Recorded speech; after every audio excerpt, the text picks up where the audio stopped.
Salut, c'est notre méditation du jour basée sur Hébreux chapitre 1, versets 1 à 2. Après avoir autrefois, à de nombreuses reprises et de bien des manières, parlé à nos ancêtres par les prophètes, Dieu, dans ces jours que sont les derniers, nous a parlé par les fils. Il a établi héritier de toutes choses et c'est par lui aussi qu'il a créé l'univers. La lettre aux Hébreux est unique en ce qu'elle ne contient aucune salutation formelle de l'auteur.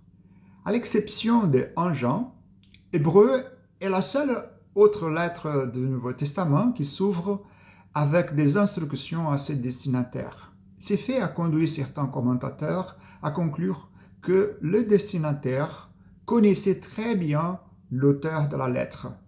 Néanmoins, il est évident que l'auteur d'Hébreu avait beaucoup de choses à communiquer à ses lecteurs, dont la première était la suprématie de Jésus-Christ, le Fils de Dieu, sur toutes choses, même sur les prophètes de Dieu.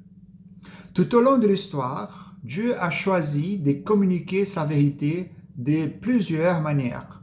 La façon la plus courante dont Dieu a parlé à son peuple est par le biais des prophètes d'autrefois. Après avoir autrefois, écrit l'auteur, à de nombreuses reprises et de bien des manières, parlé à nos ancêtres par les prophètes. En déclarant cela, l'auteur communique la manière dont Dieu a parlé aux patriarches de l'Ancien Testament. Il est intéressant de noter que l'auteur ne mentionne pas que Dieu parle encore par le biais des prophètes, pas plus qu'il ne donne l'impression que Dieu continue de parler à bien des manières. Au lieu de cela, en utilisant un verbe au passé, l'auteur fait référence aux prophètes à travers lequel Dieu a parlé. Mais, dit l'auteur, ce n'est pas ainsi que Dieu a parlé dans ces jours que sont les derniers, car ces derniers jours, Dieu a parlé par l'intermédiaire de son Fils. Ce contraste immédiat n'est pas quelque chose à négliger. Étant donné que c'est la première chose que l'auteur communique à ses lecteurs, il est crucial que nous observions les contrastes faits par l'auteur entre chaque clause. Auparavant, Dieu parlait par l'intermédiaire des prophètes, mais maintenant, il a parlé par les fils. Alors qu'il avait parlé auparavant au Père, il a maintenant parlé à nous.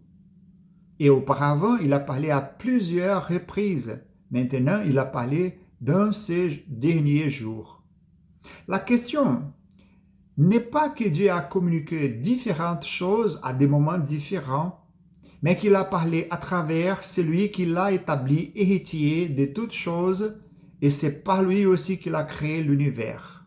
Dieu est l'auteur de ce qui a été dit alors et de ce qui a été dit maintenant. Ni les messages des prophètes, ni les fils ne viennent des hommes. Les deux ont la même origine divine. Néanmoins, c'est le Fils de Dieu, la deuxième personne de la Trinité, qui a proclamé la dernière parole de Dieu. Dans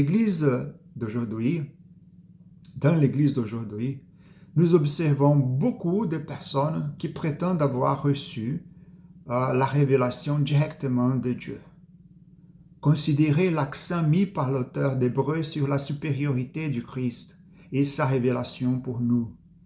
Louez Dieu qu'il nous ait révélé sa vérité complètement et finalement par Jésus-Christ, le Créateur et le soutien du monde. Que Dieu vous bénisse.